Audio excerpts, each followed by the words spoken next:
Hello and welcome to SpyHards podcast. For the next hour, your hosts will go deep undercover into the world of spy movies to decipher which films make the NOC List. But remember, this information is strictly for your ears only. I'm Agent Scott. And I'm Cam, the provocateur. Cam, what film are we looking at this week? We are going to take a look at the 2002 Bourne Identity, starring Matt Damon and directed by Paul Greengrass. Oh, wait, sorry. No, Doug Liman. Oh, yeah, he'll be back in future films, I should say. Mm-hmm. Well, Cam, as we usually do, I will read the synopsis for this film from letterboxd.com. The Bourne Identity. He was a perfect weapon until he became the target. Wounded to the brink of death and suffering from amnesia, Jason Bourne is rescued at sea by a fisherman. With nothing to go on but a Swiss bank account number, he starts to reconstruct his life, but finds that many people he encounters want him dead. However, there's more.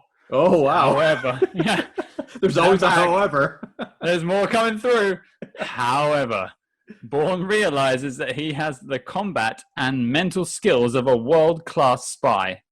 But who does he work for? And that's the end of it. Okay, I was like, oh, is this going to keep going? I'm like gripped in my chair right now. I'm like, this is better than the movie. Where does it end? It's a bit longer than last week's one, I have to say. Yeah, no kidding. With the Hitchcocks, they're like, here's one sentence. That's good enough. Even though Bourne, it's such like a basic story, but they're like, no. This is going to take emphasis. And he's known for not particularly talking too much. And they're just like, words. This is what it needs, more words. It's very wordy, you're right, for a character that barely speaks. It's like reading a synopsis for Conan the Barbarian that's like 7 sentences long. How do we make this clear for people at home? Yeah, that's definitely thorough. I think that underscores exactly what the movie is. So you can't say it's false advertising. No, as I said before, it does what it says. My first question is always, what were your initial thoughts of the film? So I saw this movie back in 2002. It opened in the summer. And I remember going with zero real interest. It was kind of like, oh, this movie opened. I don't know what the Bourne Identity means. The books of Robert Ludlum hold no, impact on my life whatsoever. My dad enjoyed them, but that meant I was never going to read them. So I went with a friend, and we both walked out being like, hey, that was really enjoyable. But I would be lying if I said that it really stuck in my mind as something that would be revisited a lot. This was actually the second time I've ever seen it. So while, I enjoyed it the first time around, I was definitely looking forward to diving into it a second time. We actually slightly differ on that one there, Cam. I didn't see this one in the cinema. I saw it on home video, but then actually managed to see the rest of them from that point in. But I remember somewhat enjoying it. I think it was around about 2003 by the time I got a hold of it. But it didn't really stick much in my brain. I think I remember the sequels more than I remember the original one. Yeah, that's the interesting thing about this movie is that, and something we're going to have to debate a lot, I think, over the course of this review and when we're talking about the NOC list, is the entire concept of the Bourne franchise and all the things people associate it with. A lot of the elements come from the sequels, not so much the original. Yeah, this film, it feels like he's putting together the pieces to become the person that you know as Jason Bourne. Which makes sense because he has amnesia. Yeah. I mean, it's a little bit like Dr. No in that when you watch Dr. No, you don't have the pre-credits sequence. The opening doesn't feel quite right. A lot of the elements aren't quite in place, so you have to come down to, does this work as a great spy story? But as a franchise entry, it's definitely a little proto, not quite there. Which, a lot of these series do need to have that sort of foundation on which they build upon. So I'm not taking any points off of them for actually taking the time to build up the character. No, exactly. Yeah, I have no problem with it. But how did this film do? Give me some sort of background on the film.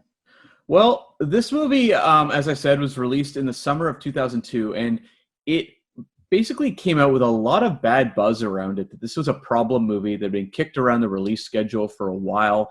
A lot of behind-the-scenes battles we'll get into in a second. it really didn't have a big splashy debut in theaters, but it had a budget of $60 million and earned domestically $122 million and another $92 million international for a worldwide total of $214 million. So it was in many ways a sleeper hit, not maybe the big hit that some of the sequels would be, but I think the studio definitely walked away going, oh, we might have something here. Just keeping track in my head, I think this is our lowest grossing film so far. I think you're right, yeah. And, for the worldwide box office that year, it fell at number 19 between the Eminem drama 8 Mile and the Hannibal Lecter prequel film Red Dragon. The number 1 movie of that year was Lord of the Rings, The Two Towers. Number 2 was Harry Potter and the Chamber of Secrets. And number 3 was Spider-Man. That top 3 right there is representative of every top 3 from basically 2002 onwards, where it's franchise films and the biggest properties win. Yeah, that seems to be the reality we live in now, for films at least. Now, I didn't realize this when I sat down to do my box office research, but Scott, 2002 may have been the biggest year for spy movies ever. Like, we are going to cover this year a lot. Okay, so give me some examples of what we got up against it. Okay, so what I'm going to do is I'll name the spy movies that beat the Bourne Identity at the box office. So we had Men in Black 2. We had Die Another Day. We had Austin Powers in Goldmember. And we had Triple X. And now you ask, what movies did Jason Bourne beat that summer? Well, he beat The Sum of All Fears, Spy Kids 2, Island of Lost Dreams, The Tuxedo. No. Yeah, I know, right? Heresy. The Tuxedo, Bad Company, I Spy, Undercover Brother, Confessions of a Dangerous Mind, which Matt Damon had a cameo in, The Quiet American, and The Truth About Charlie. That is a very stacked list of spy films for one singular year. It's insane. Really insane. That's some golden ones as well, not even just like whatever Z-list film. These are some top-line films. And even if they weren't movies that necessarily are remembered well, they're ones with big stars. Like The Truth About Charlie was like a Mark Wahlberg vehicle. Bad Company was an Anthony Hopkins, Chris Rock vehicle. Like, stars were, appearing in these movies. Was the Bourne Identity up against anything when it came out? Maybe that sort of hindered its box office success? I think it did as well as it was going to do. I mean, it was a pretty basic spy film, at least in terms of marketing, with a title that people didn't really understand. So I think the fact that it did reasonably well shows that word of mouth was strong. And where I think Bourne Identity really succeeded was on video. Like, once it hit video, it was just like a runaway smash and really just continued to build from there. So I really think that was where it found most of its ... identity. Grown. I want to also make note another maybe noteworthy movie that opened in 2002 on the box office grossers. At number 37, Matt Damon appeared as the voice of a horse in Spirit, Stallion of the Cimarron.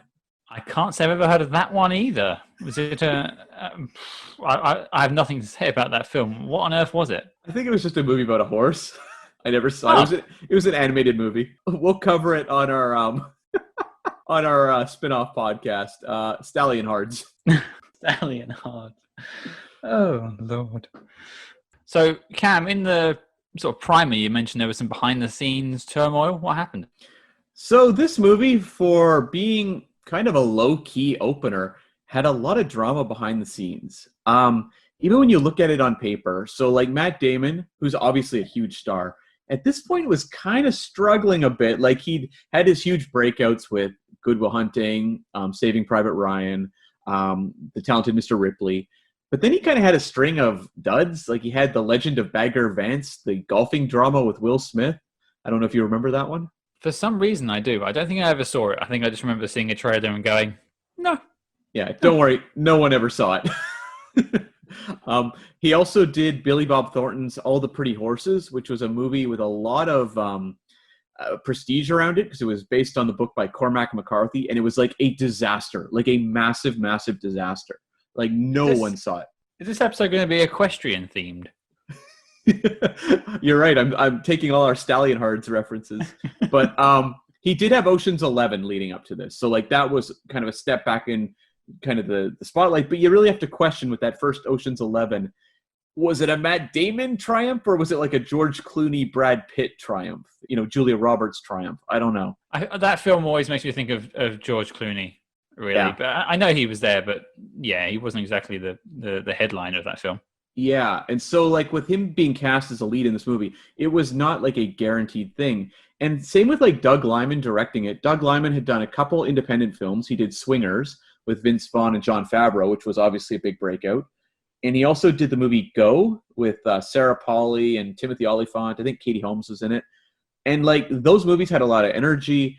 They had a lot of youth appeal. And so he seemed like someone primed to step up to the, to the big game. But it just turned out that like Doug Liman's way of making movies really did not go well with what the studio expected from a, studio filmmaker. He was working with the writer, Tony Gilroy, who has gone on to become a very noteworthy writer-director. He did Michael Clayton. He did Duplicity. But at the time, he was more known for stuff like Armageddon. He was one of the 17,000 writers that wrote Armageddon. He also wrote the Russell Crowe film Proof of Life and the Jamie Foxx action thriller Bait. So he wasn't exactly a big name, but he wrote a screenplay for this movie based on Robert Ludlum's novel, which is very different. Like, the whole Bourne series takes almost nothing from the Bourne novels, other than names in some places. It's kind of like the Bond films, taking very little from Ian Fleming. It's more the spirit and the characters. But Gilroy wrote a script that really wanted to take a spy movie and do new things with it, like a franchise film that would feel different and fresh to audiences. And that's kind of what Doug Liman wanted to do as well. He was very interested in bringing his independent kind of background to a spy franchise. So the two guys, I think they understood what they wanted to do, but they kind of clashed over how to do it. And so there was a lot of battles over the screenplay. Ultimately, they bring in a guy named William Blake Herron, who really hadn't done much and really only had a credit since then on the 2008 comedy Role Models with Paul Rudd, which is odd. But he came in and rewrote a lot of it. And it just turned into kind of a battle where Matt Damon was threatening to walk if the movie didn't go closer back to what Tony Gilroy had intended. The original producer of the movie left, and they brought in Frank Marshall. Frank Marshall is one of the great producers. He was Spielberg's guy. He did E.T., the Indiana Jones films. He is also a director in his own right. He directed Congo. I shouldn't have led with that one because it's terrible, but he did Congo, which is a fun movie, I think. He also did Arachnophobia. And he stepped in as a producer, and it just turned into a real war in many ways between Liman, the studio, and Frank Marshall kind of going in between, but also having to sometimes assume director roles. So it was basically a nightmare throughout this production. It's funny you say that, because watching this, I didn't really get the sense that it was that tumultuous behind the scenes. I didn't know that about Matt Damon, certainly threatening to walk. So I assume he was sold on the original script, and then obviously the changes came along. He wasn't so happy with it. Pretty much, yeah. He actually has a quote. He said, "It became the exact kind of movie I would pass on, that I don't want to do, and that I avoided doing because there was a perfect number of explosions and everything." So it was very much a template-style spy action kind of movie. And yeah, like the thing with Doug Liman is, and he's gone on to make great stuff. So I don't want to like slag Doug Liman for maybe being messy on set, because he would go on to do Mr. and Mrs. Smith. He would go on to do The Edge of Tomorrow. He's done some really good stuff. He's a solid Hollywood director, but his thing is he likes to find his movies, which is his approach, which means not going in with a hard template, going in with some ideas and finding the movie as he's shooting, in editing, and kind of just piecing it together. And that's a mode that studios get very uncomfortable with, although I should note that is the way that often Kevin Feige of Marvel prefers to do their movies, where he always says he finds their movies in the editing room. So it's not ridiculous, but at this point in time, I don't know that, we right now in 2002 are still having that joining of the independent spirit of cinema in the 90s with the studio guys. So it's all these directors who are coming up in the 90s independent world, working their ways into the studio system. And I think just the two ways of working were very different. I mean, I could definitely see it from the point of a studio if a director kind of just wants to feel his way to a final product, especially when they have like dailies they're looking at and stuff like that. I can see them getting very twitchy when the film looks like a mess, basically.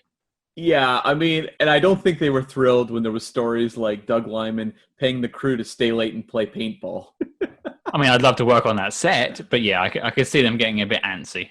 Yeah, and so, it all turned out okay for them, obviously, financially, but I think it was a very tense shoot. This movie, though, like, it was originally scheduled for September 2001, which I have to believe it would have been bumped, but then they pushed it to February 2002, and then it wound up way back in June 2002. So, like, it was heavily delayed throughout. Which makes sense of what was going on behind the scenes. Yeah, for sure. Yeah. Let's get into the meat of it then, I suppose. I will start off just by saying, of the three we've covered so far, this is the film I had the most trouble following. Not because I wasn't able to pay attention.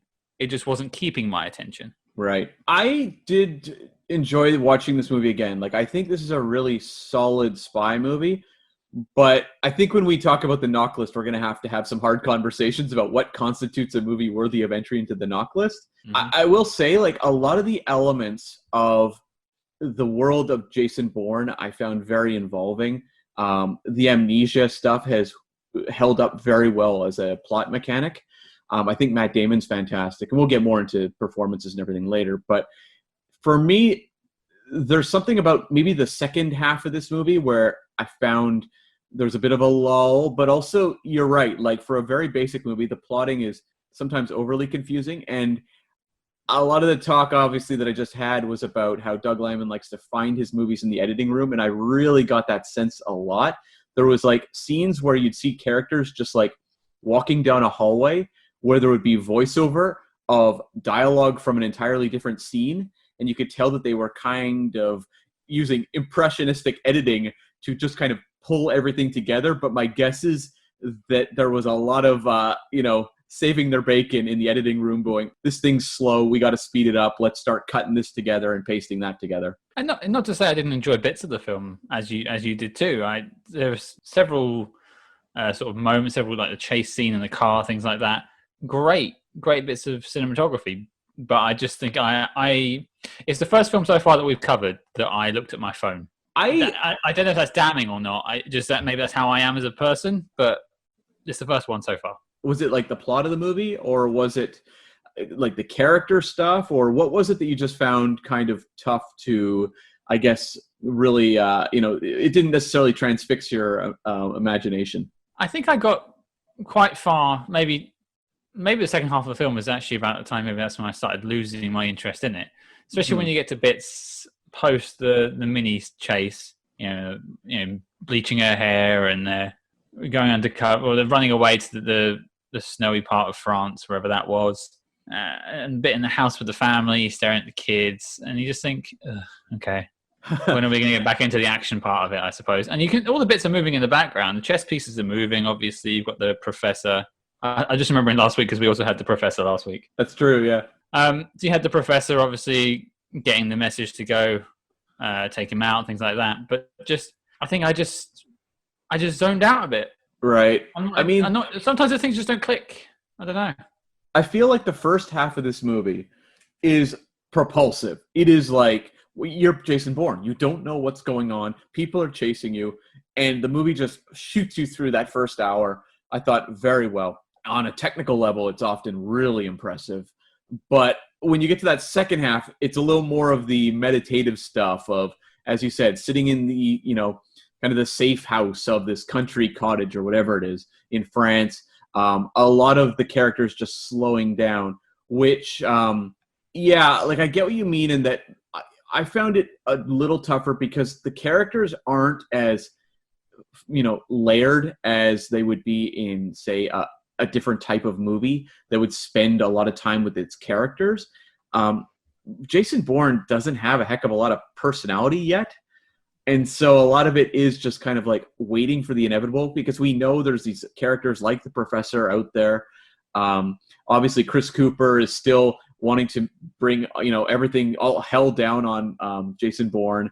But we're kind of waiting for them to basically set up their end game, but also kind of explain to the audience exactly what is going on behind the scenes and everything that led up to, the circumstances that placed Bourne where he was at the start of the movie. Yeah, it was just for me, just a case of I didn't care a lot about everyone. So the family in that safe house, did you say, okay, I don't want kids to get killed or anything in films, but I didn't particularly care about them. I didn't even know their names. And yet we're meant to be like, oh, hide the kids in the basement. And, Marie, the love interest in the film, didn't really have much of a time to care about her particularly. She's just sort of dragged along for most of the film. I liked her a lot, actually. I liked Franka Potente in this movie. She's an actress who I always felt kind of got a bit of a short end of the straw when it came to careers. Like, I think she actually was pretty strong an actress. And did you ever see Run Lola Run? I was looking at the film and I was looking at her IMDb page, but no, I don't think I've ever seen it. Like, it's a really fantastic German film that's basically all set to dance music, techno music, and it's basically her having to run to save her boyfriend. And it's like 90 minutes of like propulsive, like very tense action/thriller filmmaking. And I was a huge fan of that movie, so I was excited to see her in this. What I liked about her character is that I kind of buy her going along with this entire thing versus, like, say, some of the female leads in Bond movies where you go, I have real questions whether you'd be hopping on this mission. Well, I suppose at the start, she's offered the money. That makes sense. And then she's curious when they get to France. That makes sense again. But there's a bit where I just think you're clearly in danger at this stage. Why on earth are you still here? You've got the $20,000. I think it's when they're outside the train station in Paris. I said to myself, just go. Well, I mean, I think here for you. I think what works though is that, like, it's very clear that she's being hunted as well. And so you have that moment where the French authorities set up like a really clumsy sting to try and capture Jason Bourne. Don't get me started on that. Do not get me started on that. We'll get back to that. But she wants to take off. She's like, this is over my head. I got to get out of here. But Jason Bourne says, like, you can't. You'll get killed here. We have to get you to a safe place. So I think the thing is, the movie keeps basically every time we start to go, this character should really take off, Jason Bourne basically tells the audience, she can't go yet. She's not safe. It's like they can hear my thoughts.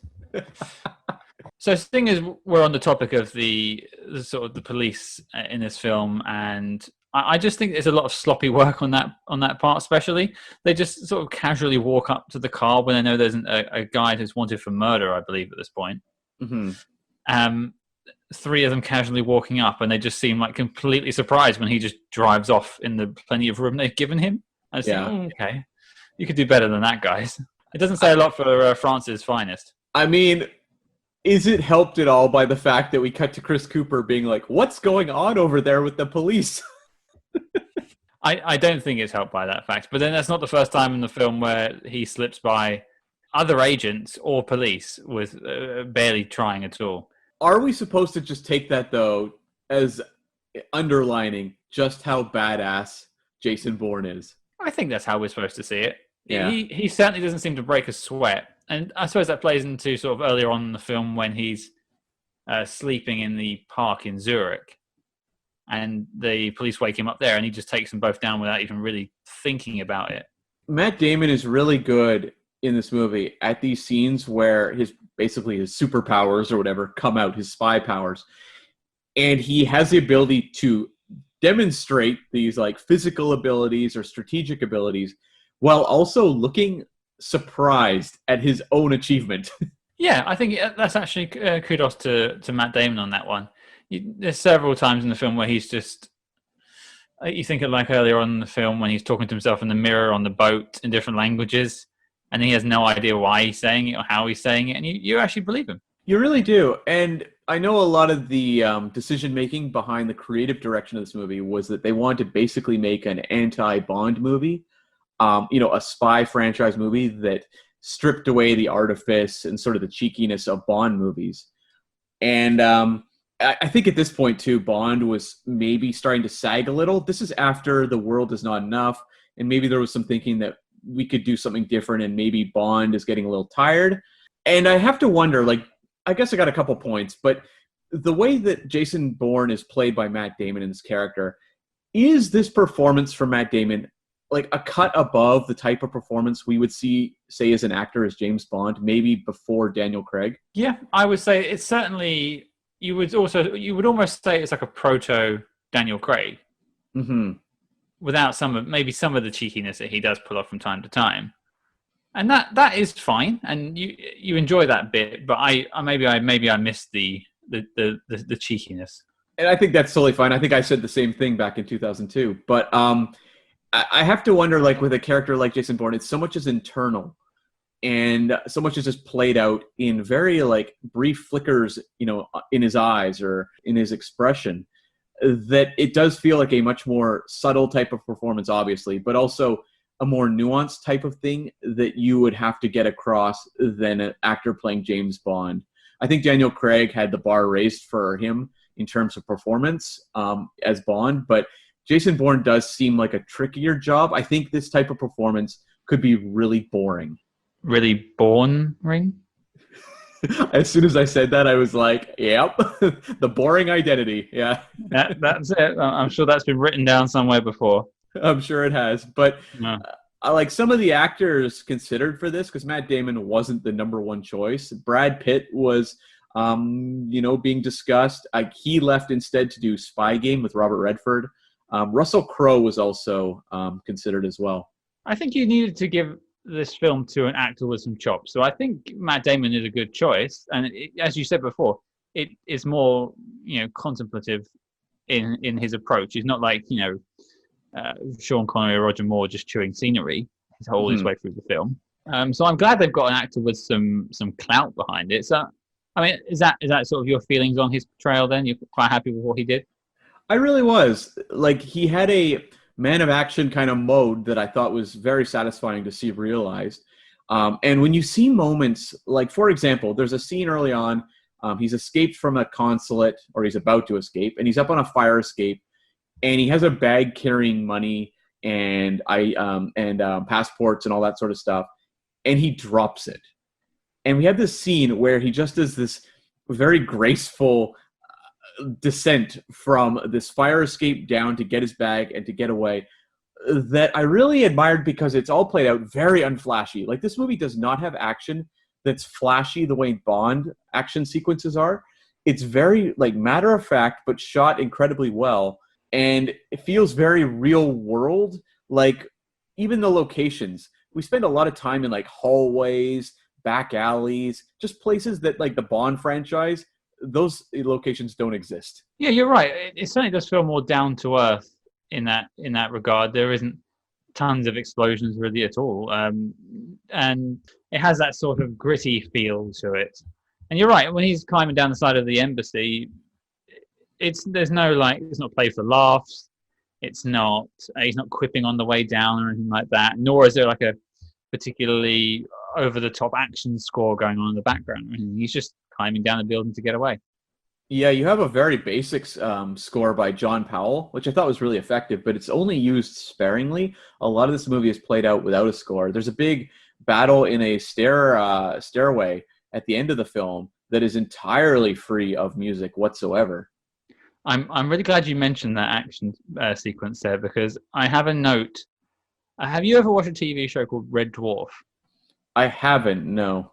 I know of it. There's a moment, I think season 3, season 4, where one of the characters is portraying his like superhero version of himself, and he ends up skydiving on a crocodile, standing on top of a crocodile, sort of surfing it, and then shooting someone at the same time as he falls down from, I think, an aeroplane off the top of my head.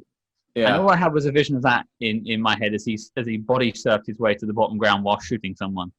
It was akin to the GoldenEye plane escape for me. I was like, what the hell is this?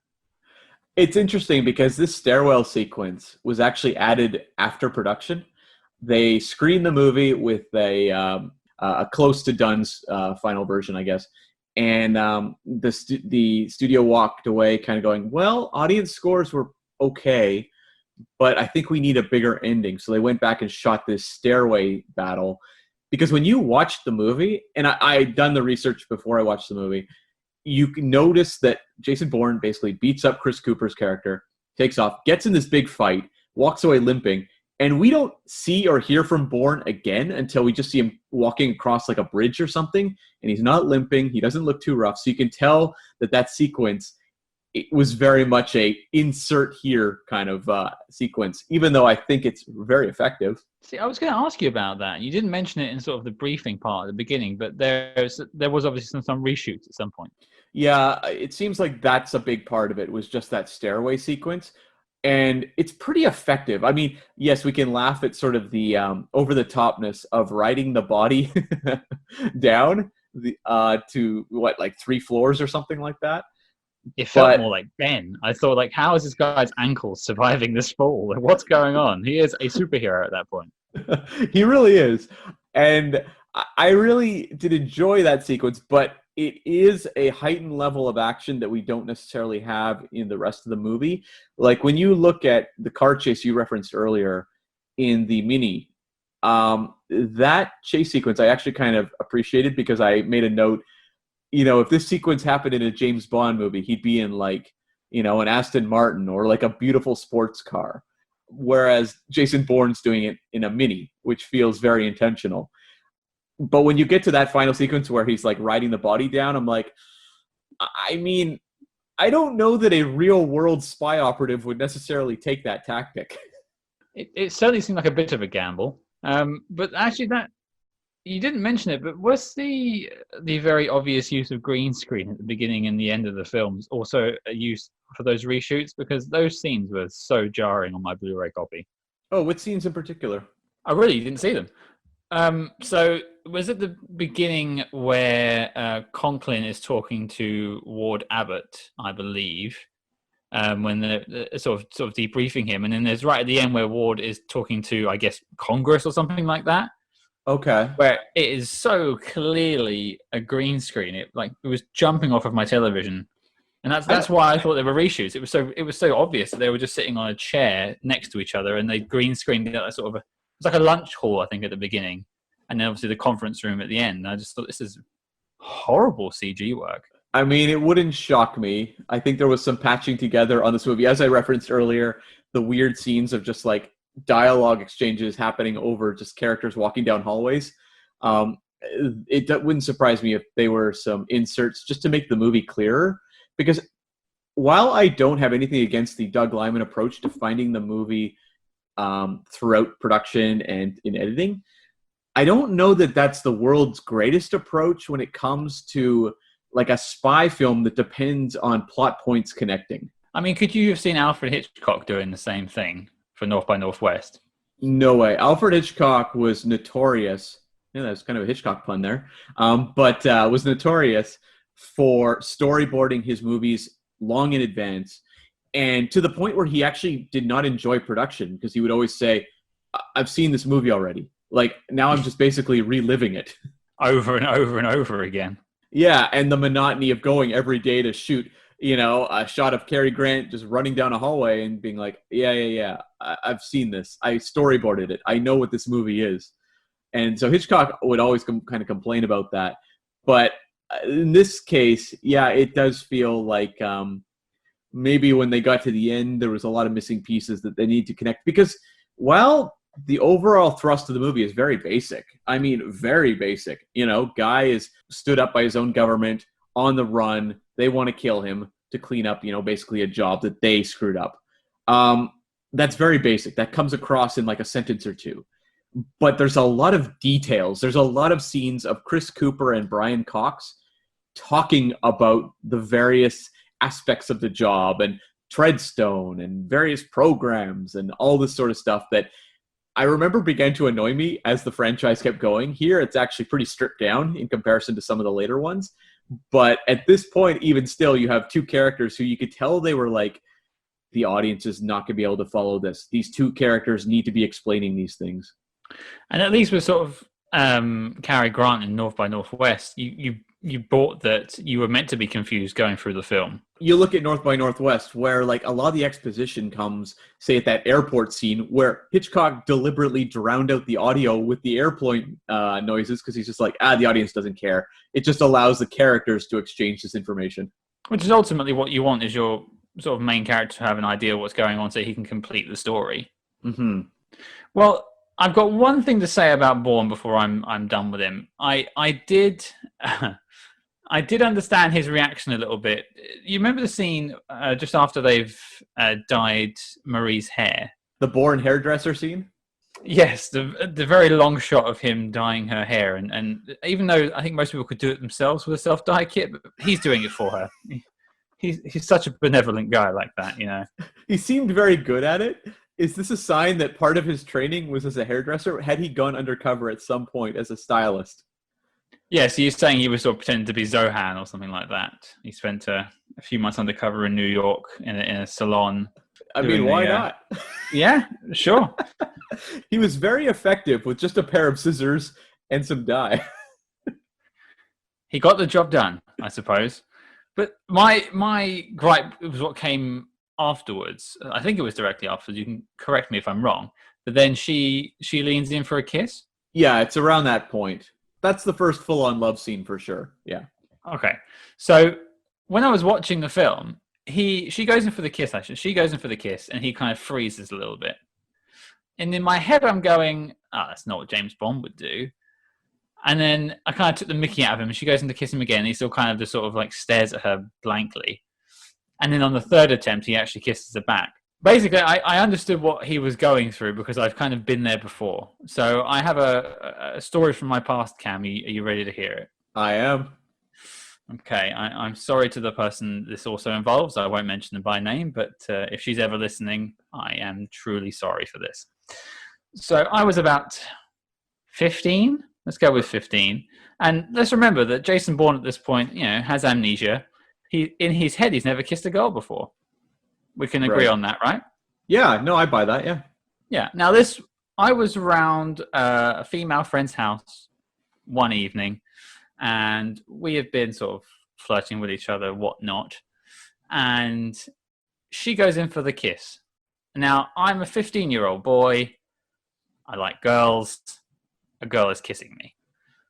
Your instant reaction would be like, this is a good thing, sure. Right?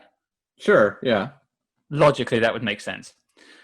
Scott, at the age of 15, however, decides to shout out, "What the hell are you doing?" Oh, wow. And then push her off me and proceed to walk out the room. Wow. Now, looking back, I can understand what Jason was going through in that moment because you have no idea what's going on. It's kind of like a deer in headlights situation. And it kind of fight or flight. So I ran away, obviously. At least he stood his ground and then kissed her back after a little while. So I sort of identified with him. I Bourne identified with him.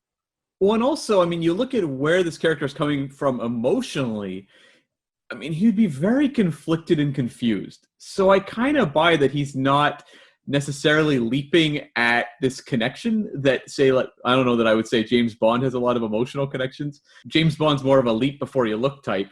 Whereas like Matt Damon plays Bourne as you said, yeah, like someone who's repressed in a lot of ways, but also just doesn't really, he's alien. Like he feels like an alien character a lot of the time. Yeah, I agree. And I want to thank you for not taking the mickey out of me for admitting that one there. Who knows what kind of embarrassing stories I'll have about myself going forward. Plenty of time to find out. That's right. But I mean, what I found interesting about this love scene was, yeah, first off, Matt Damon's sort of reserved nature. Again, very different than a lot of the spy movies we're going to cover.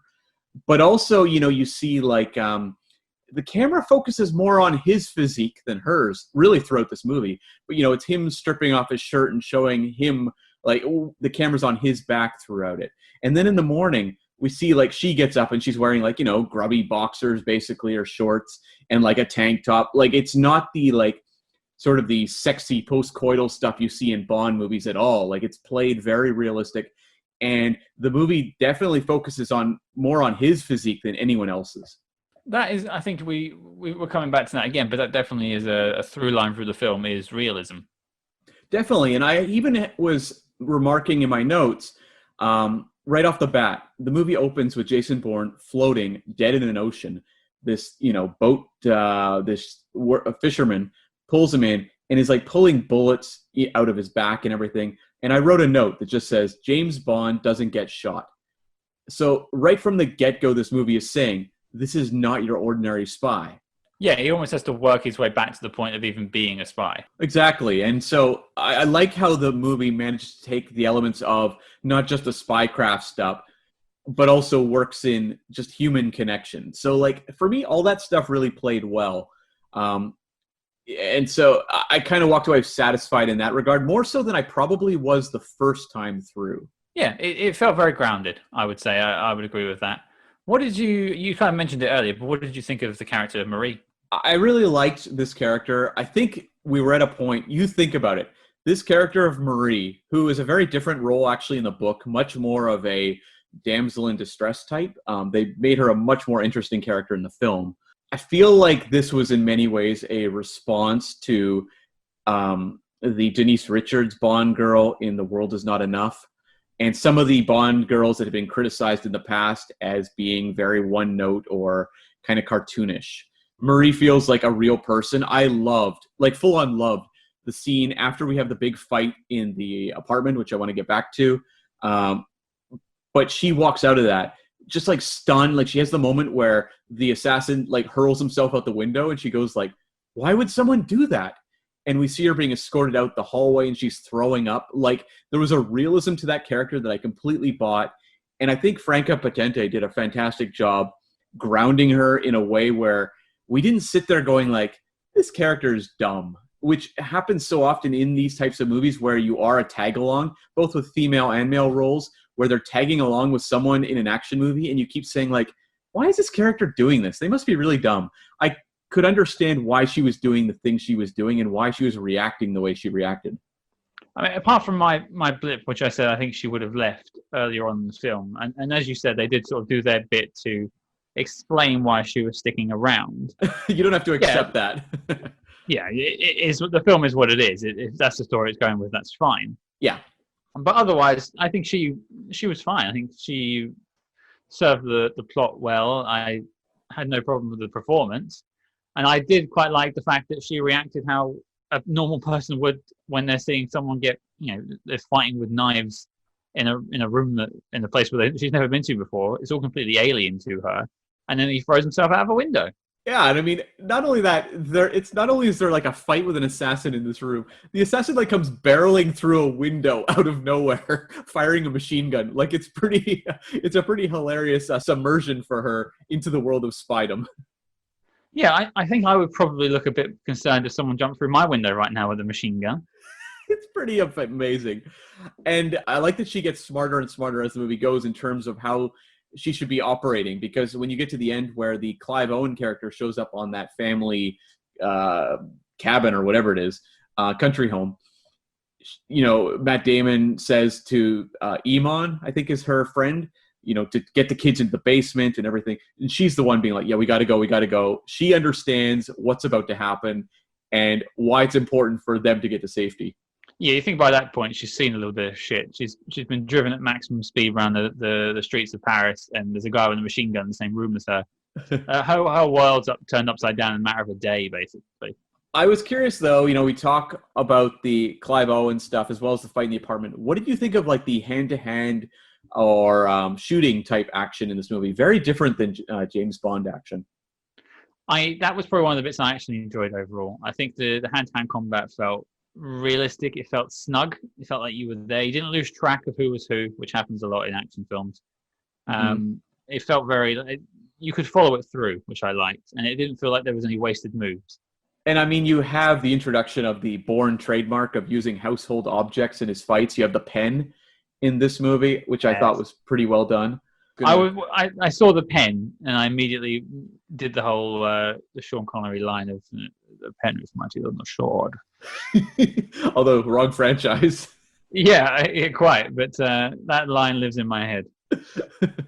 Yeah, like that is such a great moment. Again, such a non-Bond type of moment. Like Bond would never do something like that, and I like that. I was curious though, like when we get to that shootout with the professor played by Clive Owen.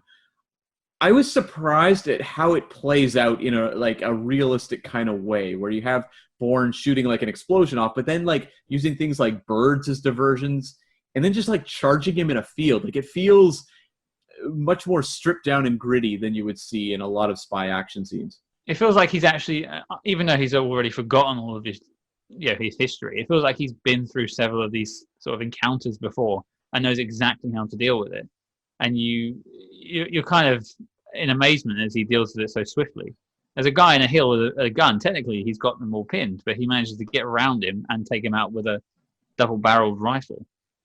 And we've seen earlier in the movie how efficient the Clive Owen character is at like assassinating people, because he takes out this ex-dictator, African dictator, that Matt Damon was assigned to kill, and we see it done so brutally and swiftly. And basically, the Clive Owen character walks away, not a sweat, not a care, just gets the job done. And so he's really built up through action over the course of the movie as to why this character is so fearsome. And so to see Bourne take him down in this style really elevates Jason Bourne up a couple notches as the greatest spy of all time in terms of technique. You actually get a moment of exposition with the professor as he's sort of slowly dying, which is probably the most natural bit of exposition in the film, I would say, away from the sort of boardroom scenes with Brian Cox and Chris Cooper, where he actually learns a bit about the Treadstone project and how they're all the same and things like that. I also have to say that it may well have been Clive Owen's like easiest paycheck. Yeah, I was shocked actually how little he was in this movie.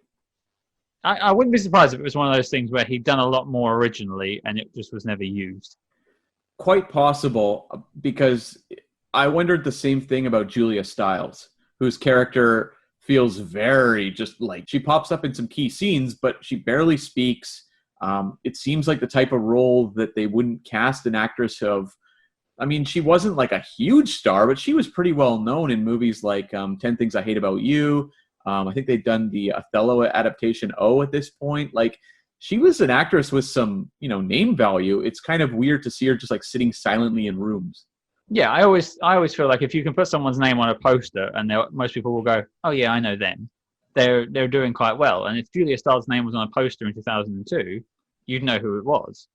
100%. So, for her to just be sort of popping by for a little bit of exposition, I found it to be a bit baffling, really. Obviously, she goes on to play a larger role later on, which I think, again, leads me to the concept that maybe she shot other things that were just never used. I have to believe so, because I just don't know if you're an actress, you've starred in some movies. Like Julia Stiles starred in movies of her own, and there was a number of them that were actually quite significant hits. And so if you're looking at this screenplay, they've approached you to play this role, you must be looking at this. If the script was exactly what we saw in the movie, which obviously the script was in flux, so that wasn't the case, but I don't think you'd sign on unless she was fighting for like the Marie role and wound up in that role. But even then, I think it would be hard pressed to decide that, yeah, this seems like a really great role. Yeah, I don't think she would jump at the chance to do that one either, really. I think I honestly think it was a case of ended up on the cutting room floor, unfortunately. But I did want to ask you about I can't really put my finger on it, but the villains of the film. There are a few. I would say probably the big villain is Chris Cooper's character, Conklin, although it is obviously foreshadowed that Brian Cox's character is kind of the big bad going throughout the later films.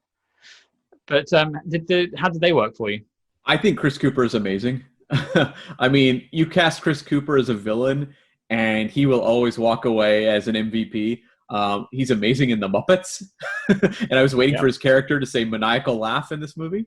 But if you're ever going to cast someone as a untrustworthy CIA guy who's trying to clean up his mess, Chris Cooper's great because he has that kind of sweaty desperation. He's got those kind of reptilian eyes. You buy him as a guy who would do cold things. Do you think we would cast him? Actually, do you think he could do a Russian accent if we need to recast Romanov in the GoldenEye remake? The only thing is, Oromov is such a bumbler that I don't know that I buy Chris Cooper as a bumbler. He seems very efficient. I feel like I've seen Chris Cooper behind a desk several times in several films. Oh, he's done it a couple times. Yeah, he's in another spy movie called Breach, which probably no one really remembers, but hopefully we cover at some point. It's a pretty solid movie. So, would you say the main villain is Chris Cooper's character in this film? Yeah, I would say he's the main, because you've got the trio of assassins running through the movie. Clive Owen's the most prominent one of them. You also have the ex-dictator played by Adewale Akinnuoye-Agbaje. He is more of a distraction. Like, you get the sense early on that he may be a major power player as a villain, but I think he's mostly there to kind of throw us off the scent a little bit, and his character is dispatched, as I said, by Clive Owen pretty quickly. Or potentially he had more and it was cut down. Either way. Could be. I mean, his role, though, is most important in what we see later in the flashback of the mission gone wrong, because he was Bourne's target that went wrong, basically, and wound up with Bourne getting amnesia because he went to assassinate the guy on his yacht, and his children were there. And I kind of appreciated that, because we saw some foreshadowing of Bourne's connection to Marie's friend's children. And so you see that Bourne seems to have more of a sympathy around kids, which, good for him. He's a good person. I don't know that some of the James Bonds would have that same sort of sensitivity. Well, yeah, I was just going to say there's certainly a few Bonds I don't think that would blink twice at taking out someone in front of their children. Yeah, like they might grit their jaw and drive away, but it would just cut to them drinking like a martini and being like, oh, I've got to drown out those demons. Whereas Matt Damon, you get the sense he has more of a moral line that he will not cross. It's just strange that it comes at the end of the film. Well, I mean, I guess that's the reveal. That's the thing, is that throughout the movie, they're basically teasing that we don't know what disrupted Bourne's programming or whatever, CIA training, what left him for dead. And ultimately, it's a moment of humanity and compassion, which you do not expect from someone who's trained as a, spy killer.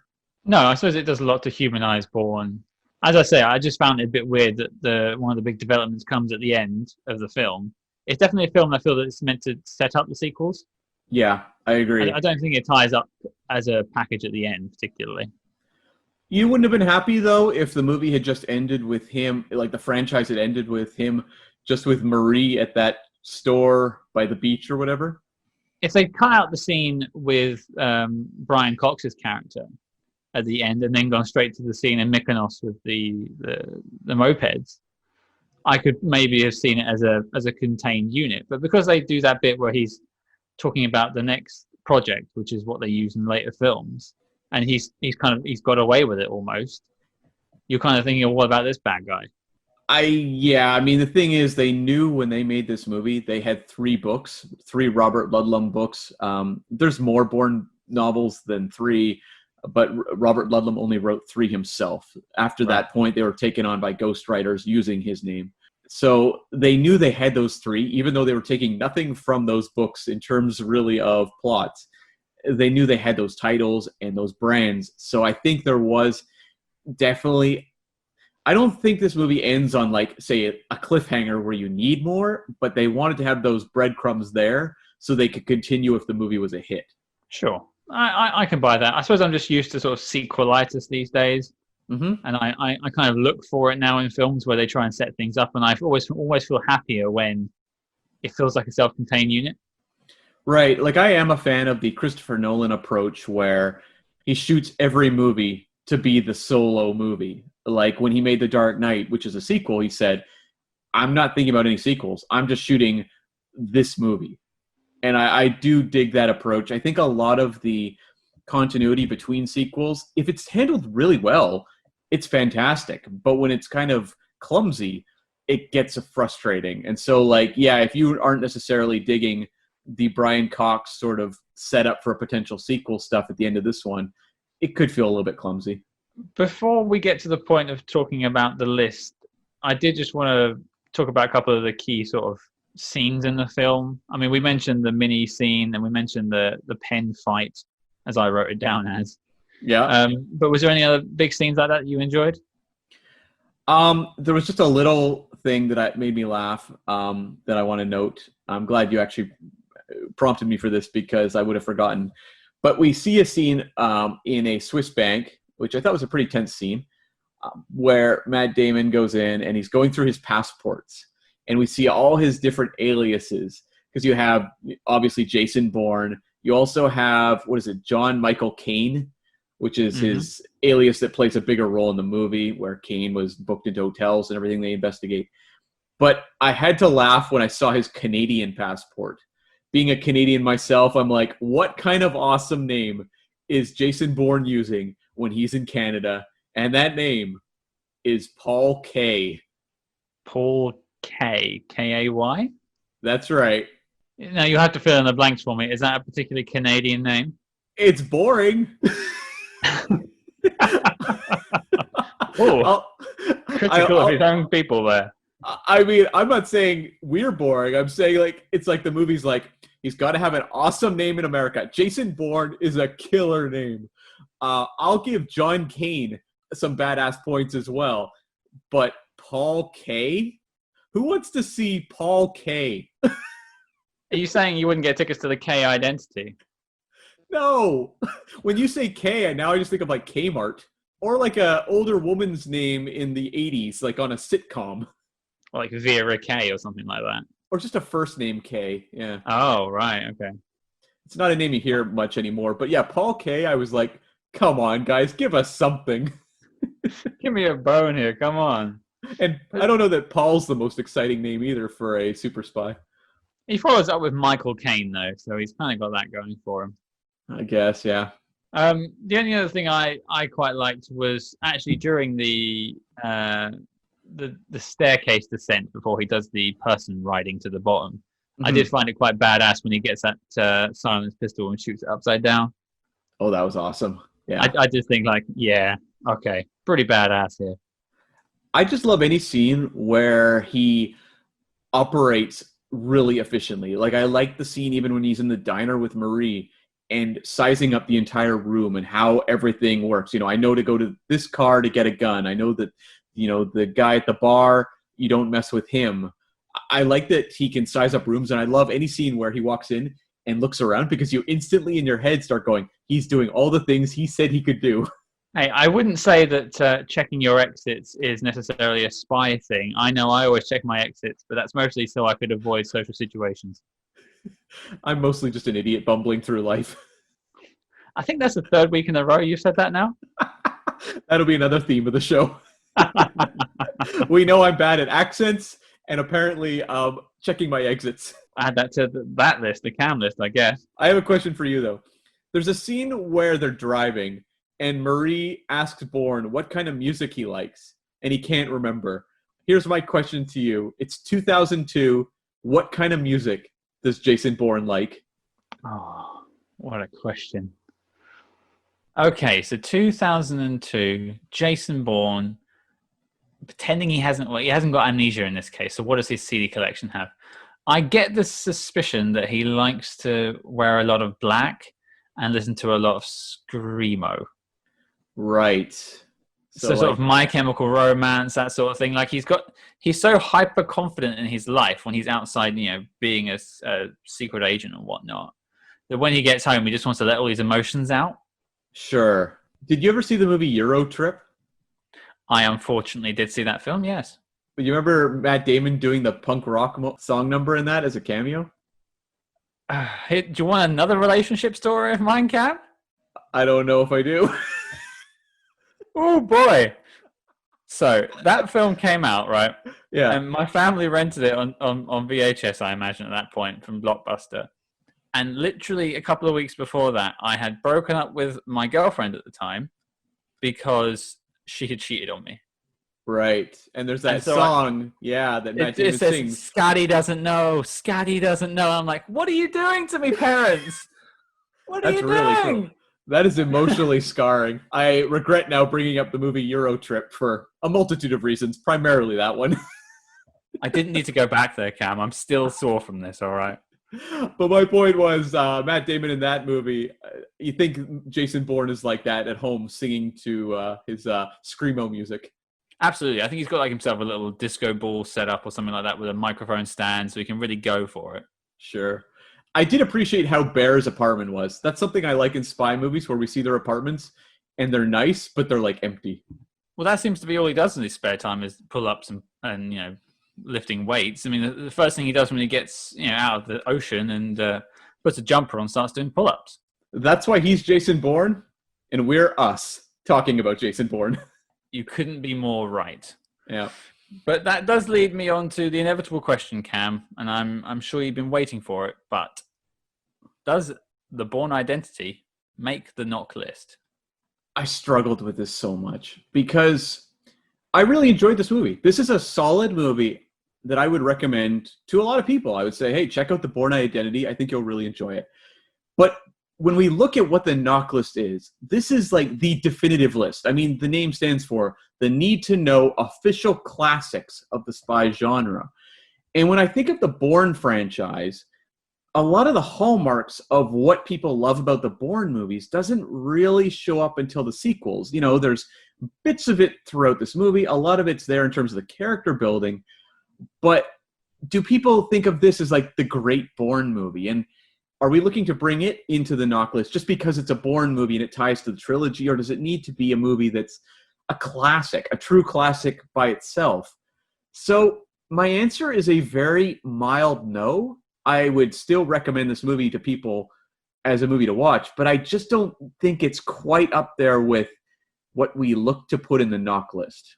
I'm really glad you said that, actually. I had it written down as no with an asterisk. And I have a feeling that your issues with it are around about the same as mine. It's a good film.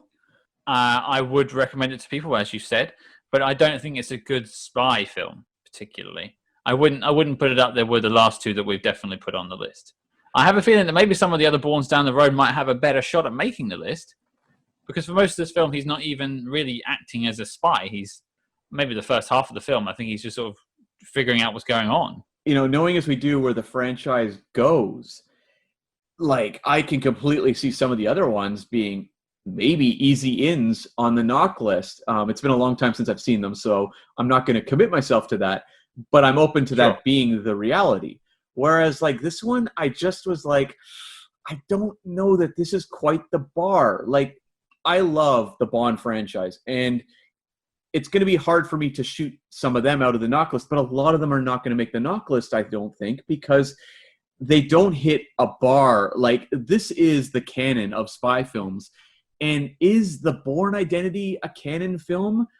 I don't think so. I think when you talk maybe about action movies of the 2000s, it's very important, and I think had a significant influence on, say, Casino Royale, although I, again, don't know how much of that has to do with this movie or the Bourne Supremacy, which followed a couple years later. So we're going to have to grapple with that later, but for now, I don't think the Bourne Identity belongs on this list. So are we both going with a no then? Yeah, mine's a very mild no, but yeah. Okay, I think that's settled then. The Bourne Identity is not making the list. That's our first miss after two very successful hits. How does it feel to have a miss, Cam? I think we need misses to help our listeners understand why the ones that make it in are so important. And I think, North by Northwest especially is one that I feel very strongly about. And GoldenEye, I think, was a very great example of a very well put together James Bond picture. So yeah, we definitely picked two strong ones to start off with. And again, as we said when we were saying about whether it's on the list or not, The Bourne Identity is a good film. I would tell people to watch it if they were talking about maybe watching the Bourne films. I'd say, hey, they're good films. But I don't think this makes the NOC list. I don't think it's the best spy film out there. Right. It's a list for movies that we think are great, not really, really good. Mm-hmm. Mm-hmm. Yeah. And so, yeah, I did struggle with it, though. Believe me, after I finished watching it, I was just like, I really enjoyed watching this movie, but I don't know. Like, it just doesn't feel right. I as I said before, it didn't really grab me anyway. That's one thing. But I went back and watched it again today before we recorded to see if my thoughts had changed after a couple of days. And it was still on that tentative no. So when you came across with a no as well, I think I was sort of on board from that point. Right. But with that revelation, the dossier on the Bourne Identity is complete and filed as classified. So Cam, what film are we tackling next week? We are going to take on the 2015 adaptation, big screen adaptation, of The Man from U.N.C.L.E., starring Henry Cavill and Armie Hammer, directed by Guy Ritchie. And I have a bit of a challenge for you, Scott. This movie was based on a classic TV series. I think we should watch the pilot so we can comment a little bit on similarities between characters and what have you, and elements of the storytelling. I'm up for it if you are.